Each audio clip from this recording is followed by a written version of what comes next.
down the back stretch here. This is kind of confusing, Phil. We were reviewing this during caution. Watch the 42. I'm not sure what happened there. That was Taylor Gray. Remember, Taylor went back, made a second pit stop, so he was at the back, making his way back towards the front.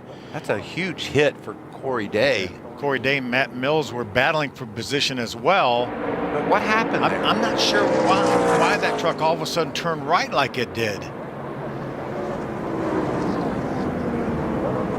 See if we can take a look from Grant Enfinger's on board.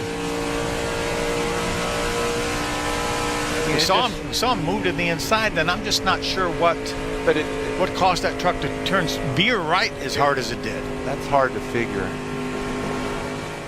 I mean, look at the left front. Everything looks normal. Yeah.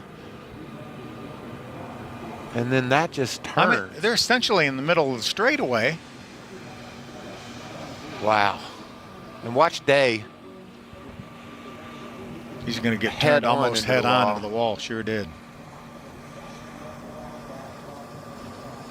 Big hit for the 18-year-old out of Clovis, California, making his second Truck Series start. Doing a nice job, just running, learning. We know how inexperienced he is. Didn't do anything wrong. Brings out the caution. Yeah, the damage is worse. So obviously some more contact on the 8. Second problem he had, just got really loose and around the car goes. No damage as far as additional to the car, but sliding on these tires, he's flat spotted them. He'll have to come in and put a new set on. So a tough start for the 8, Sammy Smith, one of the playoff drivers. He was the last one in on points, fought his way into the playoffs, and now race 1 and 7 laps in, he brings out the first caution. Oh, trouble! And around goes the 7, Allgaier. He's going to make contact with the inside wall. And hard contact. Allgaier coming into this first race of the playoffs as the #1 seed. Underneath the 18. 18 was having trouble, and just around the 7 goes, and that looks harmless. But that contact with the inside wall is not. It looks to me like the 18 and the 7 were both basically wrecking. Both ran out of real estate, and the 7 had to keep turning the wheel left and spins out. I think he gets aero tight. There's a car on his left side, Jeff, that I think drives the 7 up the racetrack, not on purpose, but where the 88 is, I think it kind of drives the 7 up the racetrack. Yeah, watch the 88, the bright yellow car on the bottom. Right there, he loses the bottom. That kind of stacked him up behind, and then the 18 of Creed just gets loose. Yeah. Yeah, I think Zilich, while it did affect the whole thing, I don't think he's a cause of any of it. I think it's the 18 just getting loose, which then gets the 7 to check up. He's in a really tough spot right here. That's right. It's just simply aggressive restarts and a little bit of contact, and as soon as that gets made, it shoves the left front of the 7 down to the inside, and there it is. Big damage. This racetrack, and everybody talks about just want to get out of the first round. It's easier said than done because of things like this at this racetrack. It's just aggressive restarts. But, you know, I'll add that this is not the speed we expected out of the 7. While you can't prevent wrecks or guarantee avoiding wrecks, they happen less from first, second, third, fourth when you get back there. Second stage win of 2024. The 98 goes around.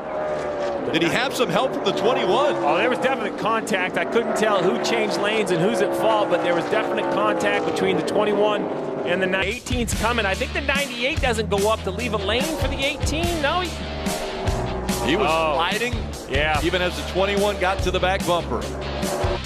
Herbst was loose. He slides through the grass and doesn't gain any stage points.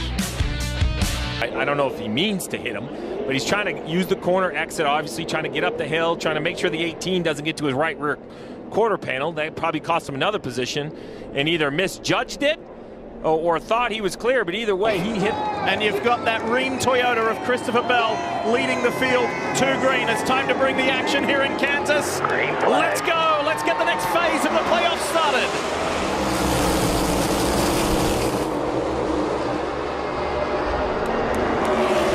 Briscoe looking for an early inside move on Blaney. Couldn't quite get it done.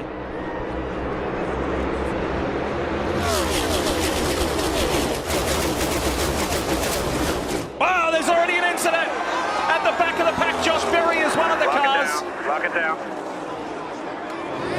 Mentioned Josh Berry, the 16 as well. Ty Dillon, we saw him spinning around. Up.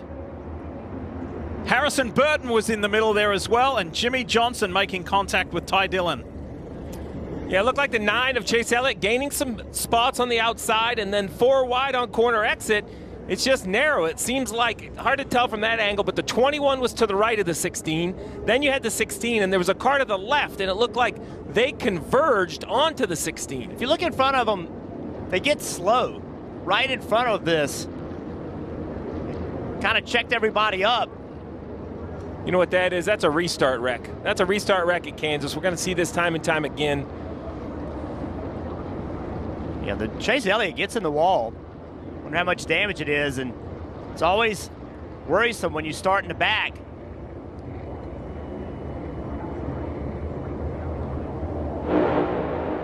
Keep an eye on that 9. 4 wide. Elliott goes around the outside, and this is where things start to go sideways. See, Busher slows down there.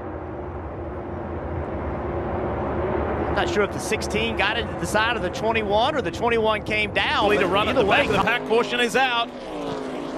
Eric Jones again. We saw him early in the race, got in the wall and had to pit. Lost it off of 4. Just turned down there. Well, there you go. 43. Well, here he is. You heard him say it just came around on him, and he's all by himself, and that is certainly what happened. Well, remember, you know, Jones didn't get to run this race in the spring. He was coming off that huge wreck at Talladega where he broke his back. Yeah. So we're going to Talladega next week. It's just a reminder of how dangerous this is. Oh, got really loose, hits the wall. Tries to get going again. Now he's on the bottom of the racetrack with damage. Well, I'm guessing at this point, the toe link or something. You know what I mean?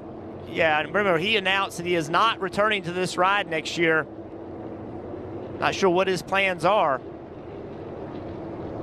Just a lazy spin right here. Luckily, nobody was running the bottom as he slid on top, back up on the racetrack. Push. 2 wide, 2 wide, 2 wide, 2 wide, 2 wide. 2 wide, still there, still inside. 1 inside, 1 inside. 1. Big issue here. Justin Haley, John Hunter Nemechek. Looks very similar to the roof in the middle, all the way back. Man. Whoa. So I don't know what exactly happened there. Something seems completely amiss for the 7 to just turn dead left on the 42. Yeah, that was right in front of Kyle Larson, but watch the 7 car right here.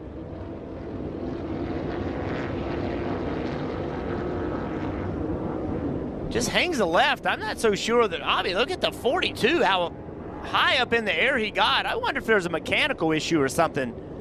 I can't wait to hear what Justin Haley has to say. Remember, that's Haley behind the wheel, first week in the 7 for Spire. I mean, I can't tell if the left rear is flat, like before it turns left, something happens. Something. Watch behind the 7 car. Does something, see right there? Yeah, it's like something a comes off or something. I don't know if that's. And then if he goes nice and slow, I mean, Nobody's coming down. There's no contact, no contact, no contact. And that right there, I mean, he's turning left. The poor 42, John Hunter has no idea what's happened. Yeah, something happened. Justin Haley's not the kind of driver just to turn left like that. There's either some complete miscommunication between Briscoe gives him the top, but now Briscoe up to the top. No, he doesn't. Oh, he pitches him off. Whoa, in the wall! Busch is gone! It's over for Kyle Busch. Let off here, let it roll, let it roll. Caution is out. Briscoe gives him the top. Kyle Busch, good forward momentum. Here comes Briscoe up the racetrack. I mean, Briscoe gave him 95% of a lane. I'm not sure it was a whole car width, and the 8 lost control. I mean, you see it gasses up. He's going to try to get to the outside of the 14 if there's room for a car there, which I think there is. It's by like a few inches. Yeah, it's a few inches, and the problem was that Kyle Busch couldn't be patient in that situation because of the fact Chastain being right behind him. He thinks Briscoe's giving him the top, and he's not. And the way Briscoe entered turn 1, I would have thought if I was Kyle Busch that Briscoe is going to give me the top. Teammates have had a really good day today, and Byron goes, there's a big crash. Carson Hocevar is in it. Yet another incident shortly after a restart. Briscoe's down below. Gets hit by Gilliland. Yeah, he had trouble. He had to lift off the gas, and Gilliland just didn't get slowed down.